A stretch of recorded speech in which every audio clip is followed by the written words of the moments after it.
पौष माह की कथा अध्याय 7। श्री विष्णु पुराण 7वां अध्याय।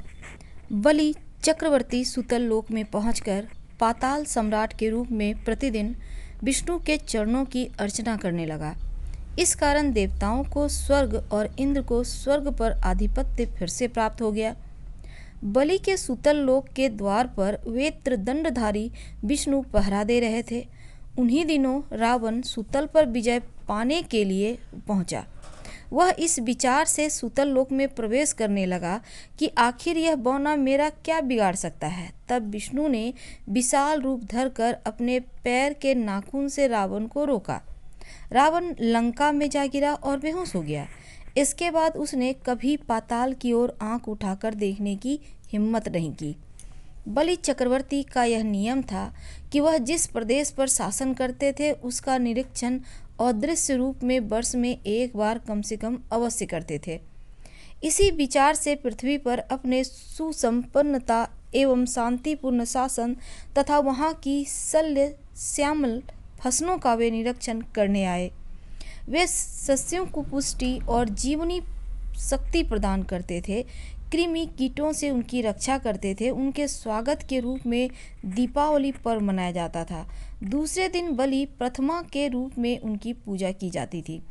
52 के त्रिविक्रम आकाश विजय के चिन्ह के रूप में आकाश दीप सजाया जाता। दक्षिण महासमुद्र में बलि चक्रवर्ती के पृथ्वी पर पहुंचने के द्वार के रूप में एक द्वीप उत्पन्न हुआ जो बाली द्वीप के नाम से प्रसिद्ध है। बलि चक्रवर्ती के वंशज पल्लव राजाओं ने उनके नाम पर शिल्प चित्रों के वैभव के साथ महाबलीपुरम का निर्माण किया। कांचीपुर में त्रिविक्रम वामन अवतार की मूर्ति प्रतिष्ठित की। बलि चक्रवर्ती के शासनकाल में जो क्षत्रिय अनुशासित थे वे बाद में उत्सुक हो उठे। वे जनता को अनेक प्रकार से सताने लगे।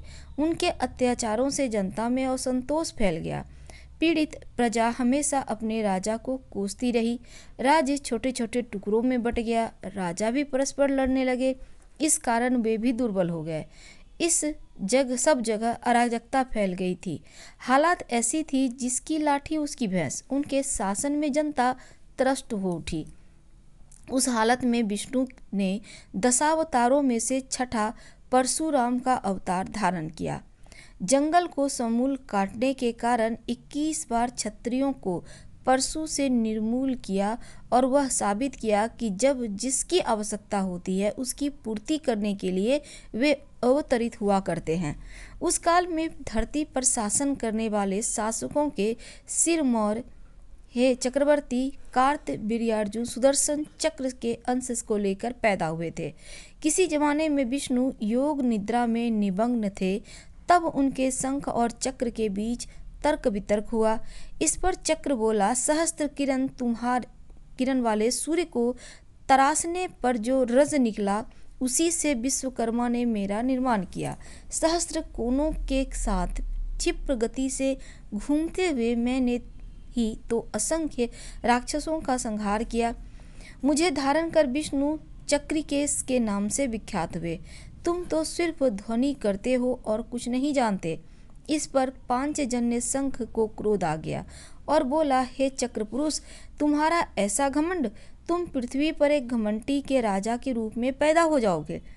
विष्णु मुनि पुत्र बनकर लकड़ी चीरने वाली कुल्हाड़ी से तुम्हारा घमंड तोड़ देंगे। शापित चक्रपुरुष कार्तवीर्यार्जुन के रूप में पैदा हुए और उन्होंने हे साम्राज्य को चतुर्दिक फैलाया। वह भगवान के अवतार रूपधारी दत्तात्रेय के भक्त और शिष्य थे। उनके अनुग्रह से कार्तवीर्यार्जुन ने अनिमा आदि सिद्धियां तथा अनेक शक्तियां प्राप्त की। जरूरत के वक्त असंख्य आयुधों के साथ उसको 1000 हाथ प्राप्त हो जाते थे।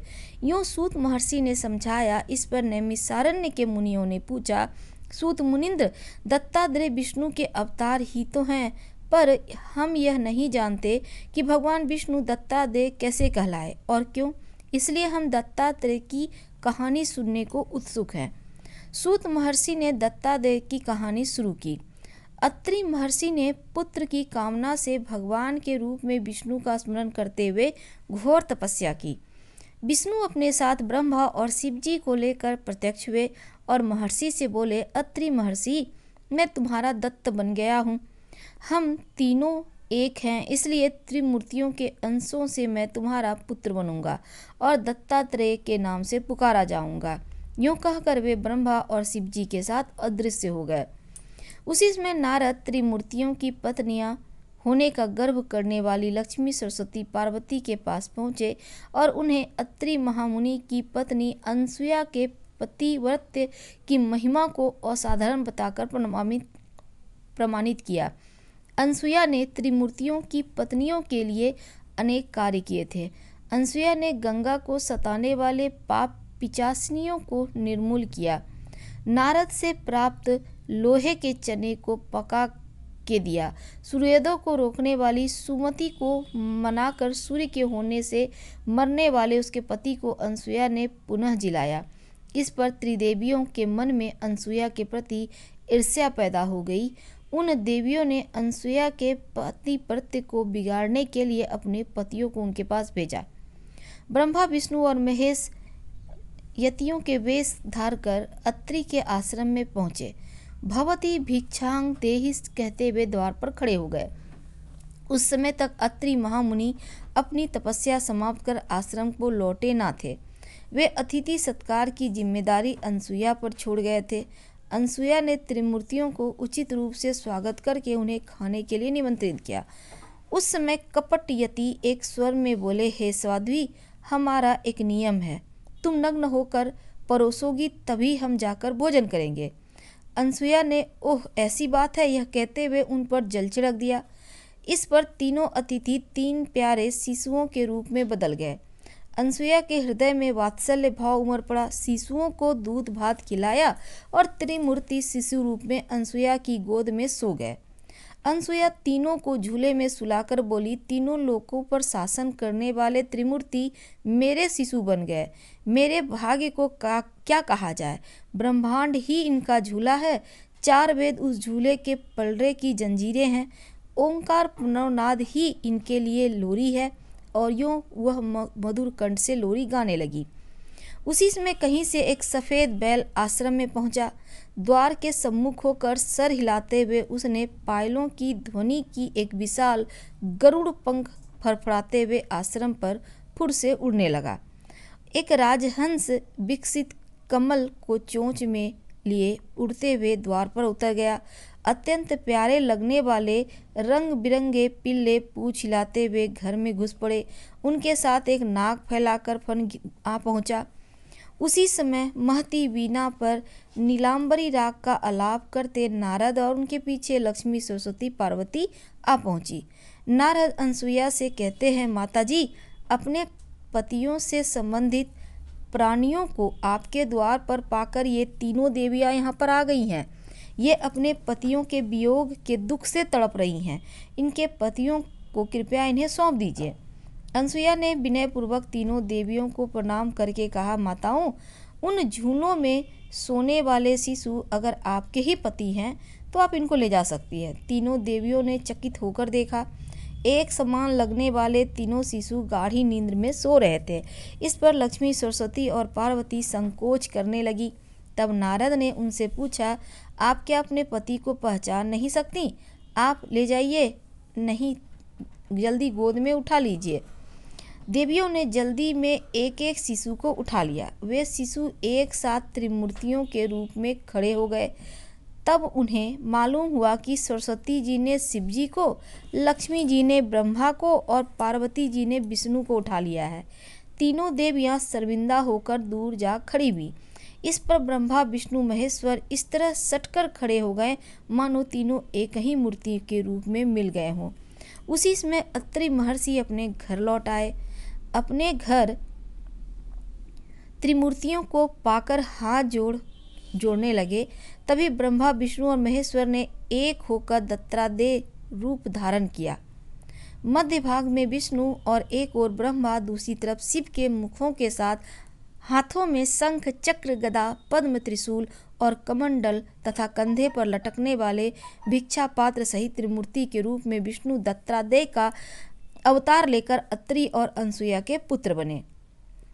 कार्तवीर्यार्जुन दत्तात्रेय की पूजा करके महान शक्तिशाली बनकर विशाल सेना को लेकर विजय यात्रा पर चल पड़े।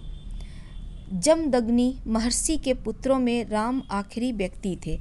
सदा कुल्हाड़ी लिए वे आश्रम और जगपदों का निर्माण करने तथा जमीन को खेती के लायक उपजाऊ बनाने के लिए जंगलों को काटना ही उनका कार्य था। हिमालय में तपस्या करके उन्होंने शिवजी को प्रसन्न किया और शिवजी ने उनको बड़ा ही प्रभावकारी परशु प्रदान किया। उस परशु को धारण कर वे परशुराम कहलाए। भृगु वंशज होने के कारण वे भार्गव राम नाम से भी विख्यात हुए। एक समय परशुराम की माता रेणुका देवी नदी के तट पर गई और देर तक नहीं लौटी। जमदग्नि ने अपनी दिव्य दृष्टि से पत्नी को देखा और समझ गए कि वह उस वक्त क्या कर रही थी। चित्ररथ नामक गंधर्व अप्सराओं के साथ जल क्रीड़ाएं कर रहा था। रेणुका तन्मय होकर उस विलास को देख रही थी। इस पर जमदग्नि क्रोध में आ गए और अपनी पत्नी के लौटने पर जमदग्नि ने पुत्रों को बुलाकर माता का सर काटने का आदेश दिया। परशुराम के भाई यह जघन्य कार्य करने को तैयार न हुए। जंगल से लौटकर आए हुए परशुराम को देख जमदग्नि ने उनको आदेश दिया कि वह अपनी माता और भाइयों के सर काटे। परशुराम ने इसका प्रतिरोध किए बिना अपने भाइयों और माता के सर काट डाले। जमदग्नि ने प्रसन्न होकर पूछा, बेटा तुम कौन सा वर चाहते हो, मांग लो। भाइयों और माता जी को जिलाइए। परशुराम ने जमदग्नि से वर मांगा। जमदग्नि ने उनको पुनर्जीवित कर दिया और अपनी तपो महिमा के प्रति परशुराम के विश्वास और उनकी सूक्ष्म बुद्धि का जमदग्नि प्रसन्न हुए पर और आशीर्वाद दिया। परशुराम तुम कारण जन्मधारी हो, सदा चिरंजीवी बने रहोगे।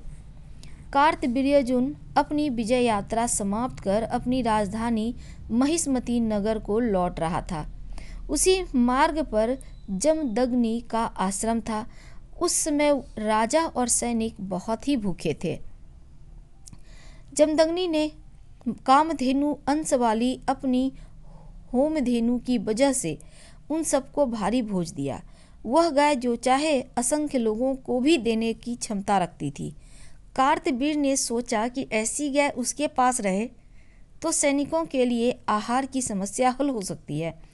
इस लोभ में उसने सैनिकों को आदेश दिया कि वे उस गाय को महिष्मती नगर में हाँक कर ले जाएं। इस पर जमदग्नि ने उनका विरोध किया। तब दुष्ट सैनिक उनको जमीन पर ढकेल कर गाय को खींचकर ले गए। विष्णु महापुराण 7वां अध्याय समाप्त हुआ। कल हम आपसे 8वें अध्याय के साथ मिलेंगे। पसंद आ रहा हो तब लाइक कर सब्सक्राइब करें, अपनों से शेयर करें और कमेंट में हर हर महादेव जरूर लिखें। धन्यवाद।